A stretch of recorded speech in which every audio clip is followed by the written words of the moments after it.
வாழ்க நிரந்தரம், வாழ்க தமிழ்மொழி வாழிய வாழியவே.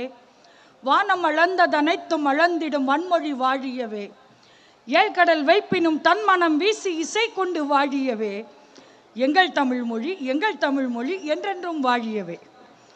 இந்த அருமையான மகாகவி சுப்பிரமணிய பாரதியார் தாய்மொழிக்காக கூறிய வைர வரிகளைத்தான் இன்றைய நமது லட்சிய ஜனநாயக கட்சி சிறப்பாக எடுத்து நடத்தும் முதல் தாய்மொழி மகத்துவ மாநாடிற்கான வைர வரிகளாய் சமர்ப்பித்துவிட்டு இதன் தலைவராக நடுநாயகமாக சிங்கமாக வீற்றிருக்கும் அண்ணன் திரு ஜோஸ் சார்லஸ் மார்ட்டின் அவர்கள் உட்பட மேடையில் இருக்கும் அனைவருக்கும், என் உடன் பேச வந்திருக்கும் என் சக பேச்சாளர்களுக்கும், சிறப்பான இந்த மாநாட்டை கௌரவிக்க வந்திருக்கும் பொதுமக்களாகிய உங்கள் அனைவருக்கும், ஏனைய தானை தலைவர்களுக்கும் இந்த பாடலை நான் சமர்ப்பணம் செய்து அனைவருக்கும் இனிய மாலை வணக்கத்தை தெரிவித்துக் கொள்கிறேன்.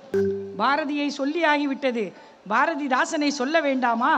பாரதிக்கு மிகச்சிறந்த தாசனாக விளங்கி கொண்டு சற்று முன்னர் நாம் இந்த தமிழ்த்தாய் வாழ்த்தினை பாடினோமே, அதை பாடிய பாரதிதாசனே நம் கண்முன்னே வந்த மாதிரியாக 2 வரிகள் அவரது வரிகளை நான் பாட ஆசைப்படுகிறேன்.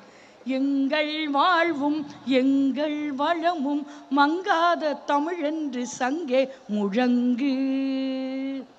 இந்த சங்கே முழங்கு பாடல் இந்த பாண்டிச்சேரி முழுவதுமே ஒலித்தது. ஏன், திரையில் இந்த பாடல் வந்து எவ்வளவு வெற்றி பெற்றதென்று நமக்கெல்லாம் நன்றாக தெரியும். இந்த சங்கு எப்படி முழங்குகிறது? தமிழ் வாழ்கவென்று முழங்குகிறது, லட்சிய ஜனநாயக கட்சி வாழ்கவென்று முழங்குகிறது. இப்படியாக நமது தமிழ் மகத்துவ மாநாடு ஒரு வெற்றி மாநாடாக இன்று நம் கண்முன்னே தெரிகிறது என்றால், இந்த சங்கே முழங்கு பாடல் மூலமாக பாரதிதாசன் என்ன சொன்னார்? எங்கள் வாழ்வும் எங்கள் வளமும் மங்காத தமிழென்று சங்கே முழங்கு. எங்கள் பகைவர் எங்கோ மறைந்தார், இங்குள்ள தமிழர் ஒன்றாதல் கண்டே என்று. இங்கு இத்தனை தமிழர்கள் நீங்கள் ஒன்றாகி இருக்கிறீர்கள் என்றால் நமது லட்சிய ஜனநாயக கட்சி தமிழில் ஜெயித்திருக்கிறது என்றுதான் அர்த்தம்.